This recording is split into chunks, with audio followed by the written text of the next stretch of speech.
दिल्ली के मुख्यमंत्री अरविंद केजरीवाल ने दावा किया कि उप मुख्यमंत्री मनीष सिसोदिया को केंद्रीय अन्वेषण ब्यूरो द्वारा झूठे मामले में फंसाया जा रहा है और उन्हें कुछ दिनों में गिरफ्तार भी किया जाएगा। केजरीवाल ने एक ऑनलाइन संवाददाता सम्मेलन में कहा कि वह सिसोदिया को 22 साल से जानते हैं और वह एक बेहद ईमानदार व्यक्ति हैं।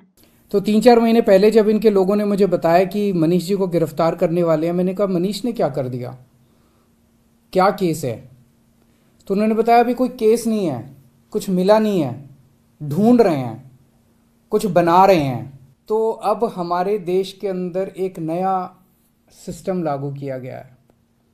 पहले ये तय किया जाता है कि किस आदमी को जेल भेजना है और फिर उसके खिलाफ एक मनगढ़ंत झूठा केस बनाया जाता है और उसे ज़बरदस्ती जेल भेजा जाता है। एक नया सिस्टम हमारे देश के अंदर अब लागू हुआ है।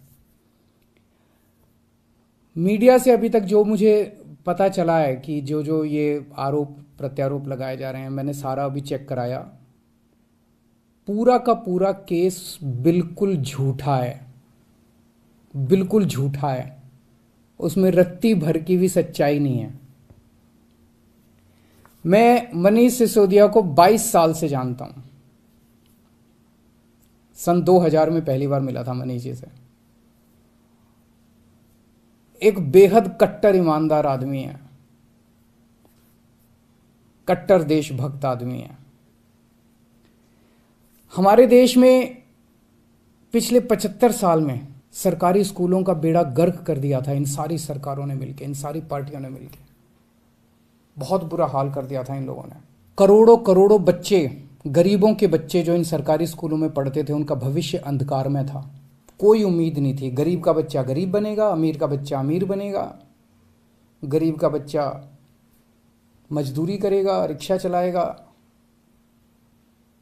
अमीरों के बच्चे अमीर बनेंगे। ये एक सिस्टम पूरे देश के अंदर लागू हो गया था। पहली बार आम आदमी पार्टी की जब सरकार बनी दिल्ली के अंदर, मनीष सिसोदिया जी एजुकेशन मिनिस्टर बने। दिल्ली के अंदर भी सरकारी स्कूलों का बहुत बुरा हाल था। दिल्ली के अंदर मनीष सिसोदिया ने रात दिन मेहनत करके दिल्ली के सरकारी स्कूलों को शानदार बनाया। ऐसा बनाया कि अब अमीर लोग भी अपने बच्चों को सरकारी स्कूल में भर्ती करा रहे हैं। अमीरों के और गरीबों के बच्चों को एक जैसी शिक्षा मिल रही है। दिल्ली के सरकारी स्कूलों के अंदर एक ही डेस्क पे एक जज का, एक अफसर का और एक रिक्शे वाला का बच्चा बैठ के एक ही डेस्क पे बैठ के पढ़ते हैं। मनीष सिसोदिया ने केवल दिल्ली के स्कूल ठीक नहीं किए, देश के करोड़ों करोड़ों बच्चों को एक उम्मीद दी है कि सरकारी स्कूल भी ठीक हो सकते हैं, गरीबों के बच्चों का भविष्य भी अच्छा हो सकता है।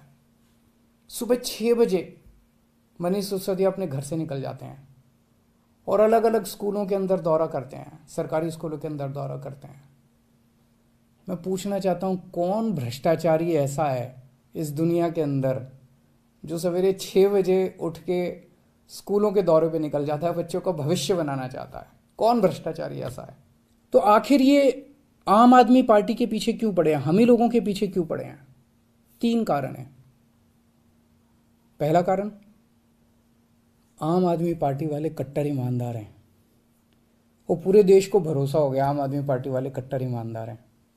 सारा देश कहता है यार कुछ भी हो, ये लड़के हैं तो ईमानदार। ये लोग झूठे केस बना बना के हमारे ऊपर कीचड़ फेंकना चाहते हैं। ये दिखाना चाहते हैं दुनिया को कि देखो ये भी हमारे जैसे ही हैं, जैसे हम भ्रष्ट हैं ये भी वैसे ही हैं, ये भी भ्रष्टाचारी हैं। पर दुनिया इनके यकीन नहीं कर रही। दुनिया खुद ही कह रही है कि झूठे केस लगा रहे हैं।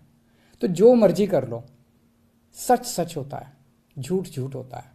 जितना मर्जी कीचड़ तुम फेंक लो, कीचड़ चिपक नहीं रहा हमारे ऊपर। पाक साफ है हम लोग, सच्चाई के रास्ते पे चलते हैं, भगवान हमारे साथ है।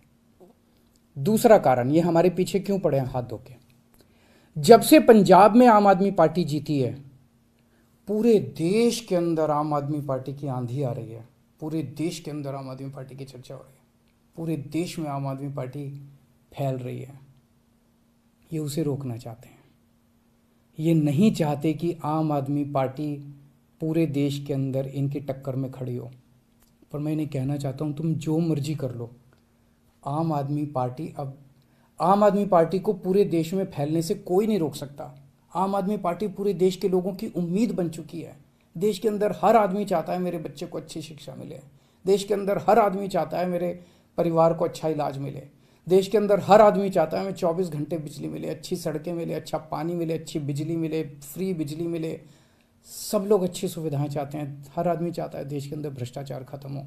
हर आदमी चाहता है मेरा देश दुनिया का नंबर 1 देश बने। 75 साल में इन पार्टियों ने मिलकर देश को बर्बाद कर दिया। 75 साल में कितने देश हमसे आगे निकल गए? क्यों? हमारे में कोई कमी है? भारत के लोगों में कोई कमी है? सबसे इंटेलिजेंट लोग हैं भारत के लोग। इन पार्टियों ने दगा दिया है, इन्होंने लूटा है, इन पार्टियों ने मिलकर देश को लूटा है। ये अपनी लूट जारी रखना चाहते हैं, लेकिन अब देश खड़ा हो रहा है।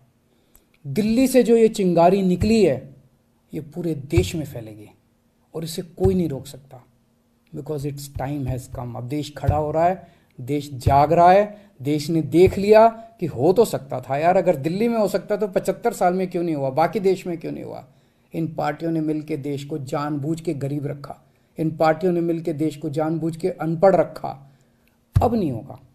अब मेरा देश दुनिया का नंबर 1 देश बन के रहेगा। तुम जितने मनीष सिसोदिया को जेल में डाल लो, जितने सत्येंद्र जैन को, अरविंद केजरीवाल को भी डाल लो, सूली पे चढ़ा दो। खूब अरविंद केजरीवाल निकलेंगे, खूब मनीष सिसोदिया निकलेंगे। अब तो देश आगे बढ़ेगा। और अधिक खबरों के लिए आप हमारे YouTube चैनल दैनिक इंडिया दर्पण को अभी सब्सक्राइब करें और नोटिफिकेशन के लिए बेल आइकन को प्रेस करना ना भूलें।